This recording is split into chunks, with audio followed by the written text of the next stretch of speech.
Na-trigger ako because parang na-burnout ako sa office. Tapos sabi ko, ganito ba dito sa abroad? So nag-quit ako sa job.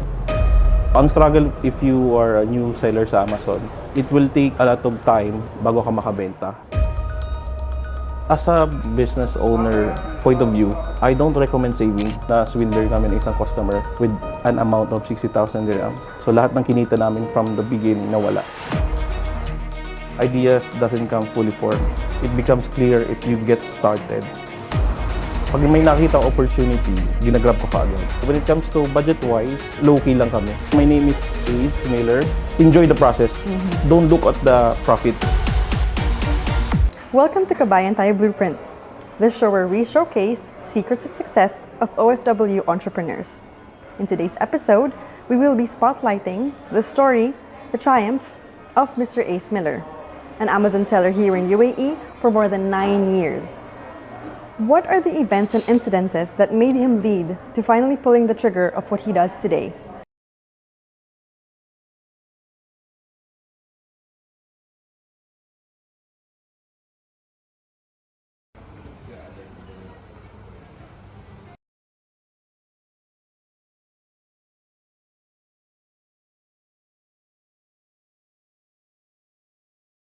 Before anything, Okay. Ace Miller. Ace How Miller. do you want us to address you, Mr. Ace or Ace? You can just call me Ace, no Okay, problem. Okay. So, Ace, can you introduce yourself to our viewers? Kailangan pa ba? Sasayaw ba ako or what? By the way, my name is Ace Miller, but it's just my stage name. So hindi talaga yung totoong name. So I'm just making a stage name because there's a reason why. I'm 32 years old from Bicol, sa probinsya ng Albay. I've been here in Dubai since 2016 and I'm happily married. Kakakasal ko lang last year, but no kids right now. Oo. Tamad pa rin until now. Gusto ko yung tamad na business owner. Oo. Sana all. Oh. Paano kayo nag-meet ng asawa mo? Paano kami nag-meet? Actually, ano ko siya, batchmate ko siya nung high school. Di ba? So, from there, Childhood love. parang ganun. Tapos, we start dating siguro mga college kami. Tapos until now, hanggang sa sumunod siya dito. So, yun. Naisipan lang namin magpakasal last year. Kasi sobrang busy nga. She is a nurse for your information. So, nagtatrabaho siya dito as a nurse. Okay. Paano ka napunta ng Dubai? Bakit Dubai ang naisip mong puntahan back in 2016? Actually, wala akong planong mag-abroad eh. Kasi okay naman yung yung buhay namin doon and I mean, wala akong responsibilidad eh.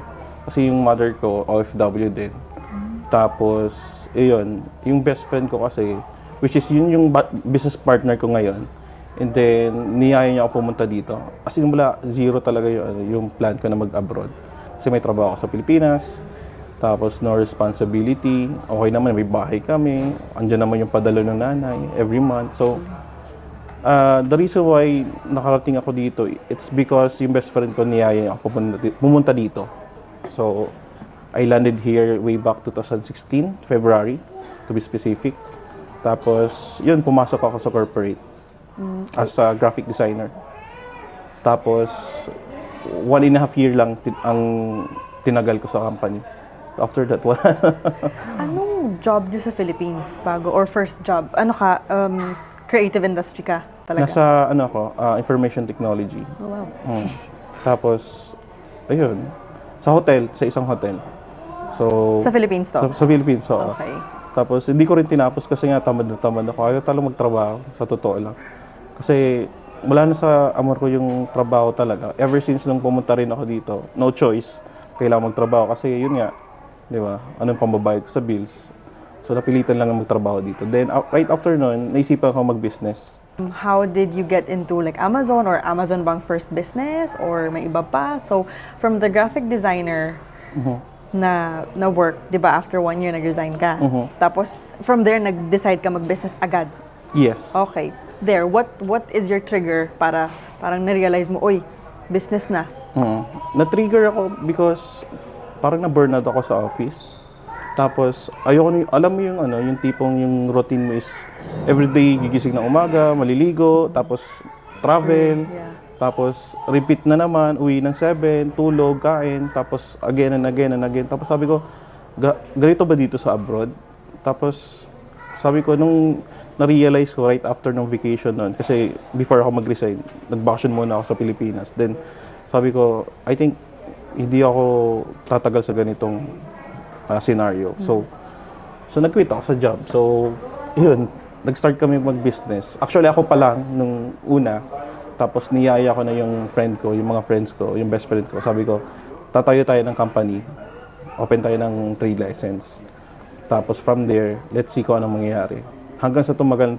But it was 2019, nag-start kami. Papasok yung pandemic. So, hindi talaga namin alam yung mangyayari nung time na yun. So, Siyempre, hindi pa kayo aware sa pandemic, no? hindi pa kami aware. Pero paano mo naisip na Amazon ba yun agad? Hindi. Yung business? No, it's retail. So, Okay, nag-retail okay. kami. Parang online shop, ganon? Nag-online shop kami. Kasi, nag-create ako ng online shop, which is yung www.letsgo.com. Tapos, from Let's Go, from retail, nag-wholesale kami. So, habang tumatagal, nag-i-import na kami from different countries like China, Netherlands, Pakistan, Bangladesh, India. So, then right after noon, tsaka namin pinasok si Amazon and Noon.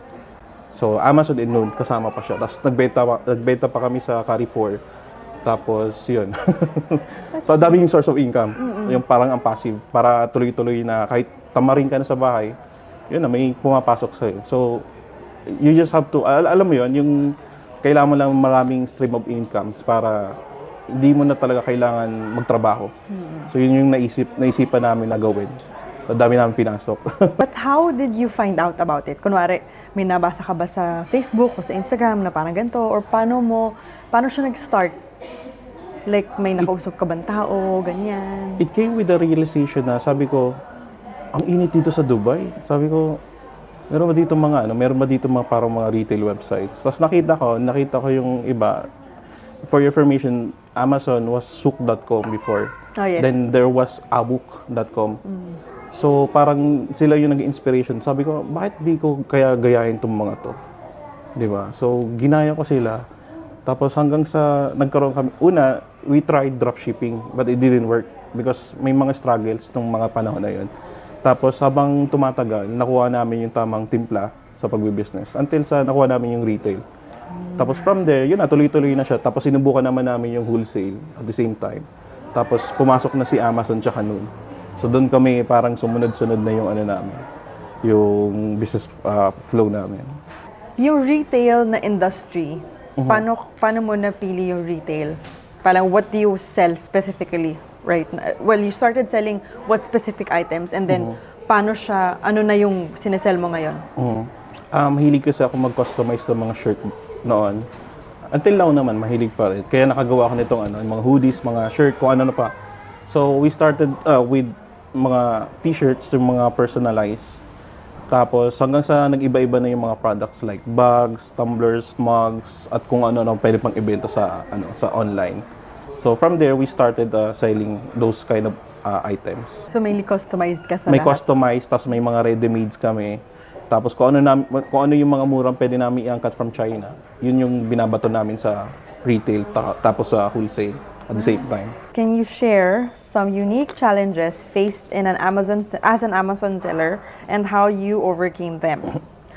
So, Sa Amazon naman, actually maraming nag-try mag-Amazon selling. Especially ako, nag-try din ako mag-Amazon selling. But, ang struggle kasi doon is, if you are a new seller, hindi mo makita yung progress. Kasi there's a reason kung bakit na hindi ka nakakabenta sa Amazon. Because, kasi yung mga products doon, hindi kaagad siya pinapakita ni Amazon sa mga customers. So, meron kaming ginagawang way para mapakita siya sa mga customers.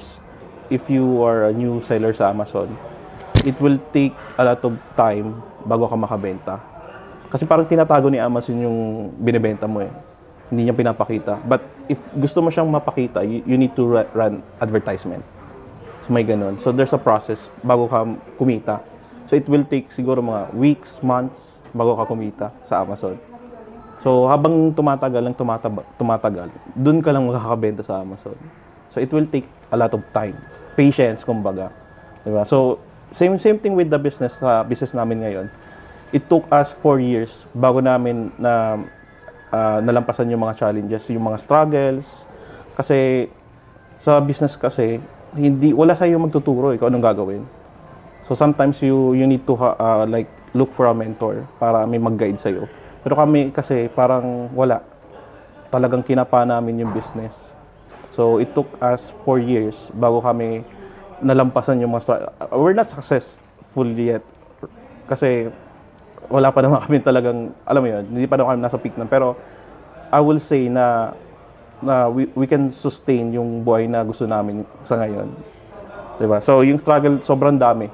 If I can tell you, I will share if you want. I can share struggles if you want.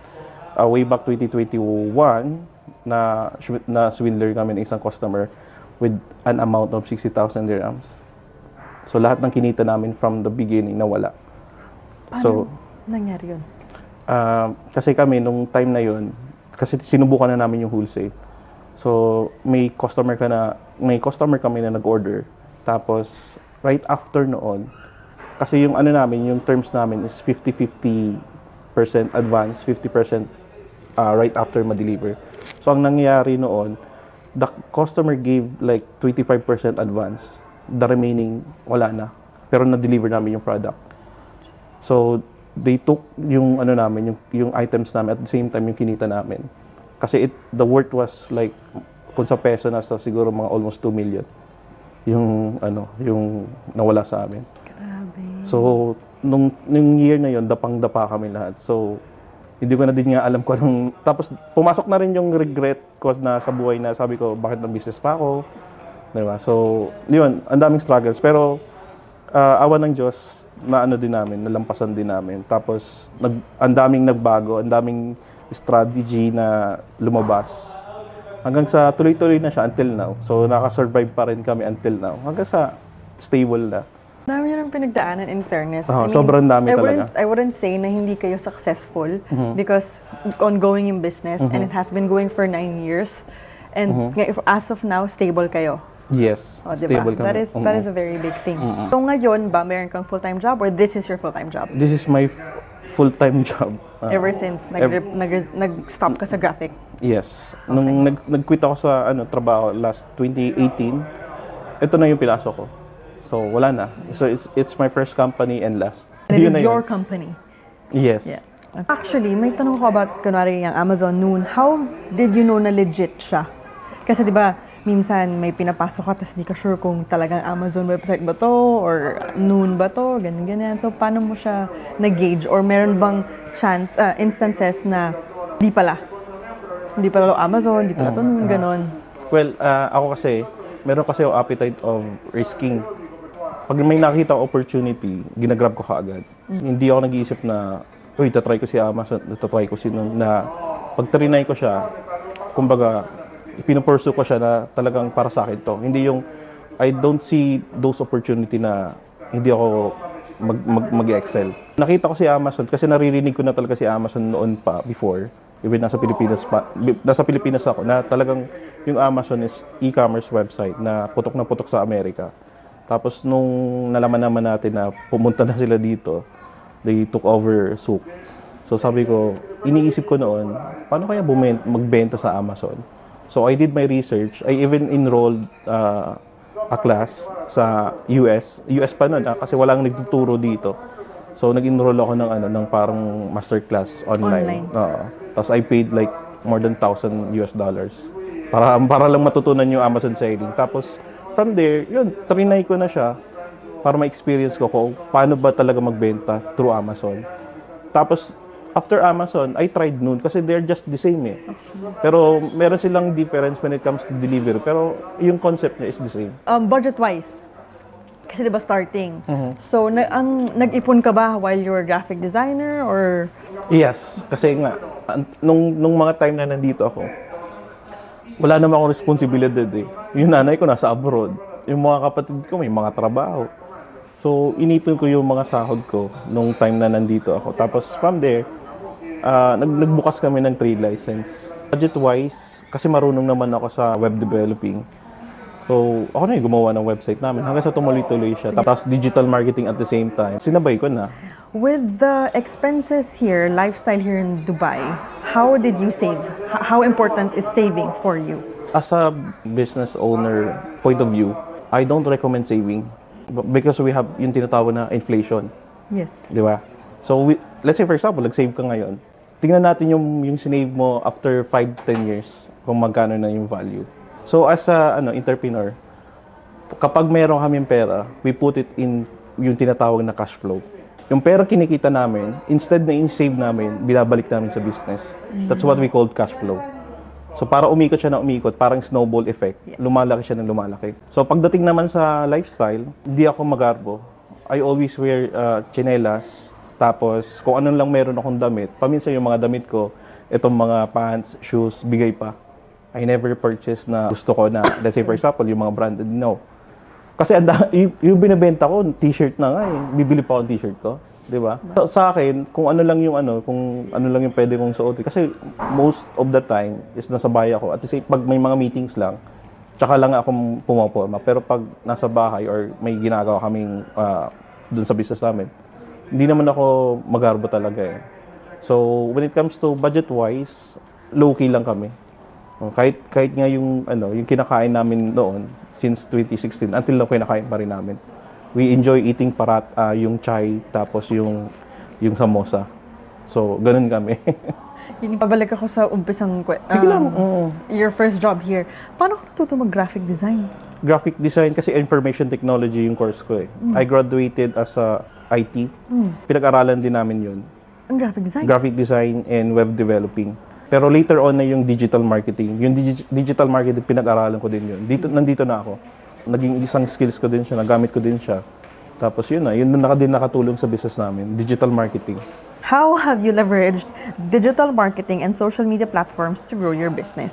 So, paano mo ginamit yung new acquired skill mo ng digital marketing to expand your target market, to expand your business? Yun, yung digital marketing yung ginamit ko. First, syempre, invest ko muna ng skills, knowledge. Tapos at the same time, pag naka-acquire ka na ng skills, in digital marketing nga, then you apply it to your business. I think kami yung pinakaunang gumamit noon, way back to 2019, yung digital marketing. It's called SEO. So matagal din siyang proseso, but it will really help the business to grow. Kasi your presence in digital is nandun ka when it comes to like Google, yung mga search engines na yan. So it really helps yung digital marketing. We put budget on advertisement when it comes to digital marketing like social media, search engines. So doon kami nag-start. Kasi wala kaming ibang tao eh. Kami lang noon eh. So ginamit ko yung skills ko para, alam mo yun, mag-expand yung business. Tapos, di ba, may specific target market ba kayo? Specific target market namin, actually lahat. Kung sino na lang yung bumisita. Meron kami parang pinifilter na mga gusto naming customer na pumunta doon. So, merong ibang lahi. Pero, sorry pero yung mga customer namin is more mga ibang lahi. Bibihira yung mga Pilipino. Talaga? Oo. So, yung mga nakakausap namin more on mga ibang lahi, from Spain, tapos kung sino nandito. Kasi we are into B2B, business to business. Oh, okay. So, tina-target namin is corporates. Before, tina-target namin individual, pero ngayon, more on corporates na. So, you partner with corporate to be a supplier for their people. Parang ganon. Kasi retail kayo, di ba? Wholesale and retail. We cannot say partner because they purchase. Oh, okay. So, kumbaga, after they purchase, kung makalimutan man nila kami, kaliwali na. Can you share any networking tips for fellow OFW entrepreneurs looking to expand their connections? Get exposed on social medias, yun lang. Tapos pag nagsisearch ka sa social media, paano mo filter? Kasi di ba may specific algorithm correct. na yung social media. Pero paano mo sinastart? So you search for competitors or you search for your target market? Actually, good question yan. It comes with different targeting. Kasi sa pagdating sa digital, when you are creating a content, target audience ko talaga is more Filipino. Pero paano mo nalaman na interested sila sa ganung content? It's because of business related. Alam naman natin mga Pilipino gusto nila mga kumita. Di ba? Okay, sabagay ako. Di ba? So, pag mga Pilipino kasi, mahilig din sila yung gusto nila may side hustle sila. So, that's why, ang reason kung bakit din ako napunta sa TikTok, it's because of gusto ko rin i-express na you can also sell on Amazon even though may trabaho ka. So, yun yung ginawa kong content. And steady lang ako dun sa content na yun. I didn't go any contents like mag-create ako ng content about food, no. So, consistent ako sa topic ko. So, kaya nagkakaroon ng organic siya na result. So, ganun yun. Oo nga, nakita ko nga may YouTube channel ka. Medyo YouTube channel nag-research pa. ako ng about sino si Ace Miller. Since creating a business requires discipline, hard work, dedication, what advice would you give to OFWs who should be independent, diligent in creating other source of income? I'll give them a short advice. Kung kilala niyo si Mark Zuckerberg, the founder of Facebook or Meta, he said during Harvard graduation, sinabi niya, ideas doesn't come fully formed. It becomes clear if you get started. So, if you want to start a business, kailangan gawin mo na siya kaagad. Gawin mo na today. The perfect timing is now. Hindi yung mag-iisip ka pa na, ay, gagawin ko na lang next month kasi wala akong pera today or this month. So, you just need to get start. Yun lang yung pinakamagandang advice. If you're thinking of business na gusto mo mag-live selling, do it now. Kasi you will never know kung ano yung struggle na may encounter mo. Diba? Kung hindi mo siya umpisahan. So, yun lang yung pinakamagandang advice doon. You need to get started. Speaking of started, ano yung calling mo na, okay, ayoko na, tama na, start na ako? Meron bang ganun? Or parang pinagplanuhan mo siya, okay, yung ipon ko, pag abot ng November, okay na? Or bigla ka na lang one day, okay, tama na, resign. Ganun. Actually, nangyari yun. Yung bigla ako nag-resign. Kasi I was looking for a bigger source of income. Then I was demanding but hindi nabigay sa akin. So sabi ko, sige, kung hindi kaya ibigay, then I will make my own source of income na mahigitan ko pa yung salary ko. So I started the next 2 months, nagpahinga muna ako. Then we decided na sabi ko, we will start a business. Tapos ito yung gagawin natin. Sa una mahirap, pero habang tumatagal, nag-i-enjoy na kami. Kasi alam mo yung times na yung weekdays tapos may pumapasok na pera pero wala kang ginagawa. Ganun yung enjoyment na na-experience namin na alam mo yung iba nakikita mo 5 o'clock, 6 o'clock, ang daming lumalabas sa metro tapos ikaw pag-alagala ka lang kasi wala kang ginagawa, may iba kang may iba kang source of income eh. So yun yung parang naging realization ko when we started the business na sabi ko, buti na lang nag-start tayo ng business kasi otherwise matutulad tayo sa mga to. It's called rat race. Yung rat race kasi routine yung ginagawa nyo. Everyday kung anong ginagawa nyo, di ba? As a employee. That's nice. Ang sarap nga ng feeling ng gano'n, no? Gising ka, tas, ay, wala pala akong gagawin today. Oo. Kasi paminsan naman, sa business naman, ito rin yung dapat mong tandaan. Pag nag-business ka, iba na yung buhay mo compare noong empleyado ka. Nung empleyado tayo, from 9 to 6, pag uwi natin, kain, tulog, manonood ng Netflix, di ba? Pero dito sa business, ang ginawa namin, mas higit pa dun sa pagiging empleyado. Kasi may times na magigising kami ng maaga, matatapos kami magtrabaho, madaling araw na. So may times na ganun. Pero yung, alam mo yun, yung result na meron kang freedom pagdating sa time, tapos financially okay ka, yun din yung doon, yung parang punchline na, 'di ba? Alam mo yun, yung maganda yung yung outcome na hindi mo ma-experience when you are as an employee.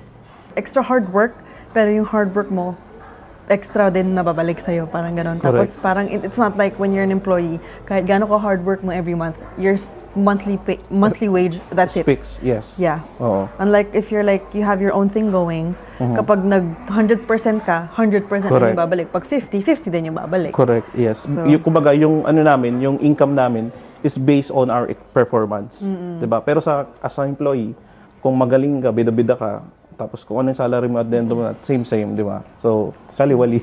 Yeah, that's true. So how do you envision the future growth of your business and what steps are you taking to achieve it? Okay, so 5 years from now, I'm thinking na I'll be hiring PWDs. Yun talaga yung pinaka-goal ko. Oo. Pero right now, I have multiple VAs. Kasi VAs. virtual assistant. Okay. So nag-start kami sa small budget ng pag-hire ng mga manpower. So, we started VA. Nag-hire kami from Philippines. Kasi hindi namin kailangan silang bisaan eh. Diba? So, maliit lang yung cost namin for manpower. Kasi more on digital kami, so we don't need physical. Kasi kung physical naman pag-uusapan, marami dito. Yeah. Nandito kami, nandito yung partner ko. Tapos I can hire more part-timers. In the future, siguro mga after 5 years, I'm planning to get a bigger office. Tapos I will hire PWDs. 50% of the people or my employee will be PWDs. Tapos yung normal. Favor is more on PWDs. I will teach yung mga kasi may kapatid akong PWD, deaf and mute, so I can do sign language. So siguro yung favor is sa PWD, tapos tuturuan ko yung mga normal na tao na mag-sign language. Tapos, mag-usap-usap tayo. Oh, Diba? ang ganda ng business with a purpose. Parang meron kang advocacy. Yes, correct. That's nice. Yun yung napag-usapan ng business partner ko, si John pala. Best friend ko siya since college. So, yun yung reason din kung bakit ako napunta dito. So, we talk about a lot of things. Katulad nga yung vision namin. Saya. Tapos may office kayo dito sa Dubai? Sharjah. Sharjah. Wow. As an office or you work in your home? Or may setup ka ng May office office sa kami, bahay? but parang it doesn't make sense na pupunta kami doon para lang magtrabaho doon. You can also work from home, di ba? Pupunta lang kami doon if may meetings, may gustong pumunta. Pero most of the time kasi yung mga kliyente namin, sila yung sasabihin, uy, punta kayo dito sa namin, sa office namin. Then we will talk about or discuss about business. Hindi na kami masyado pupunta sa office namin. But I'm planning to shift dito yung office namin sa Dubai. But right now, hindi. May mga employees kayo dito sa Dubai? I mean, UAE. May employees kayo dito sa UAE? Or kayong dalawa lang talaga for now? Before meron, 3. Pero yun, alam mo yung motorbike ng Talabat, Karim, meron kaming 3. Okay. So pag ganun pala, kayo nag-hire sa kanila, hindi yan Talabat, hindi Karim? Hindi, we have our own motorbikes. Okay, gets. Okay. Sarili ng business niyo. Okay, nice. 3 lang. 3 yung paikot-ikot lang dito sa Dubai. Pero paminsan nakarating sila ng Sharjah, pero Abu Dhabi, malayo. Oo nga. Okay. Your company name is Happy Selling? No, it's Let's Go Trading Yun pa LLC. rin, ever since the beginning. Let's go trading, let's go. Let's Go Trading LLC. From the Okay. beginning. Yung Happy Selling, lang to, parang hashtag ko lang siya, parang impression na if you do selling, like kahit anong selling, like Facebook selling, mag-online selling ka, live selling, or Amazon selling, I always tell yung mga tao or yung mga nagiging estudyante ko na just do happy selling. Kumbaga, enjoy the process. Don't look at the profit. Kumbaga, focus ka dun sa process. Mag-enjoy ka lang. It doesn't matter if lugi ka ngayon. Kasi yung pagkakalugi mo, later on, parang magiging mafi-fix mo siya. 'Di ba? Para hindi ka na maging lugi. Then, sa sunod, kikita ka na. Kasi So, you just have to be happy. Kaya sinabi ko, happy selling. Actually, nabanggit mo estudyante. So, do you teach? Yes. Or yun na yung YouTube mo? Or meron pang ibang course that you're teaching them on how to step-by-step sell in Amazon? Or Kung nakita mo yung YouTube ko, sabi mo nga, nakita mo, I started doing online classes before. During pandemic kasi wala akong ginagawa eh. So, ang ginawa ko is, nag-teach ako through online. Pero yung una kong tinuruan is more on virtual assistant sa Pilipinas. Lahat ng estudyante ko sa Pilipinas. Tapos, this year lang, I started teaching Amazon. Kasi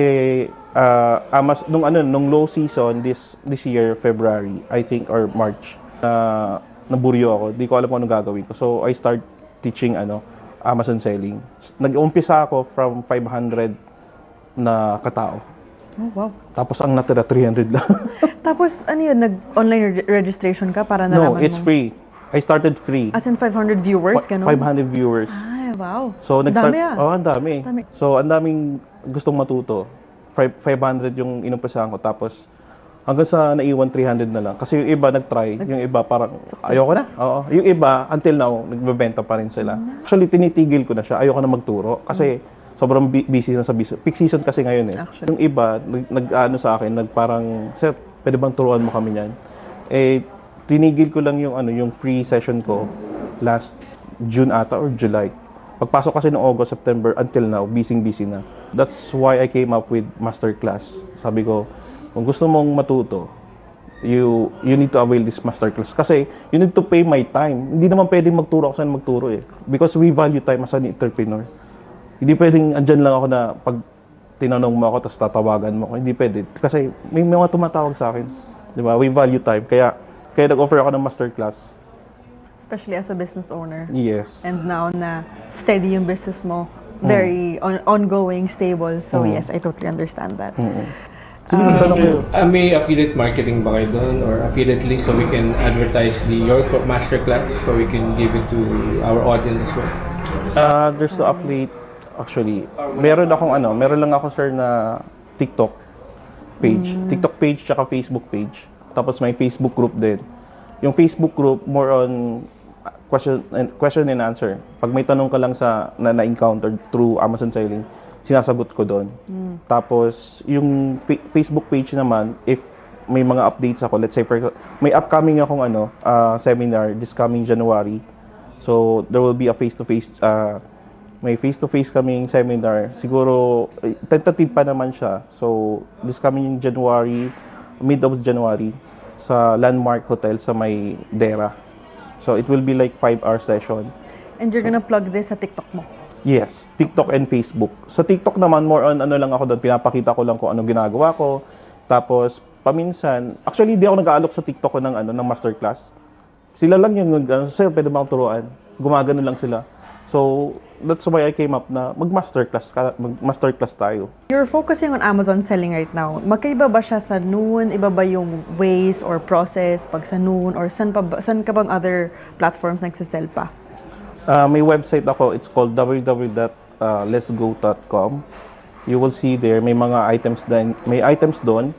Tapos yung payment terms niya is may tabi. Meron siyang cash on delivery tsaka online payment like credit card, debit card. Tapos sa Amazon naman, they're just the same concept but different way yung yung deliveries. Okay. So they have different deliveries technique. Kumbaga sa Amazon, ibibigay mo lang sa driver, okay na. Sa noon naman, you have to scan both QR code. So may ganun. So magkaiba sila. Pero yung concept nila, same e-commerce. Tapos meron pa ako isang website, it's called www.solesgo.com. So that's for wholesale.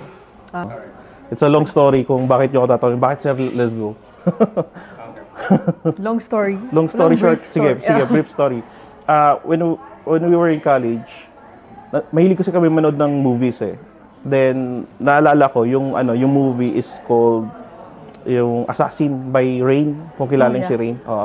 So, meron siyang parang, sinabi doon, sabi niya, so let's go, gumanon siya. Tawa kami lahat.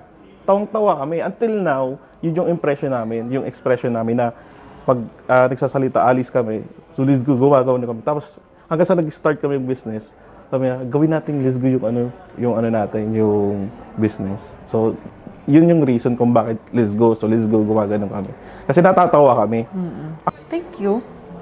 Thank you for sharing your experience and thank you for sharing tips and tricks on how to survive as an OFW entrepreneur in UAE. Okay, guys, you can visit our website. It's www.letsgo.com for retail or mga items na gusto nyo i-purchase like dress, mugs, customized water bottles, and notebooks. And you can also order sa wholesale website namin. It's www.solesgo.com. You can purchase like a minimum of 100 pieces to 500 maximum dun sa website namin. And if gusto nyo matuto rin mag-online selling sa Amazon, you can also visit my TikTok page. It's Kabayan Amazon Sellers. From there, you can message me. Then, pag-usapan natin yung masterclass. It's coming January, magkakaroon kami ng face-to-face seminar sa Landmark Hotel sa may Dera. So, abangan nyo na lang yung date kasi it's tentative pa naman. So, ayun. Thank you so much.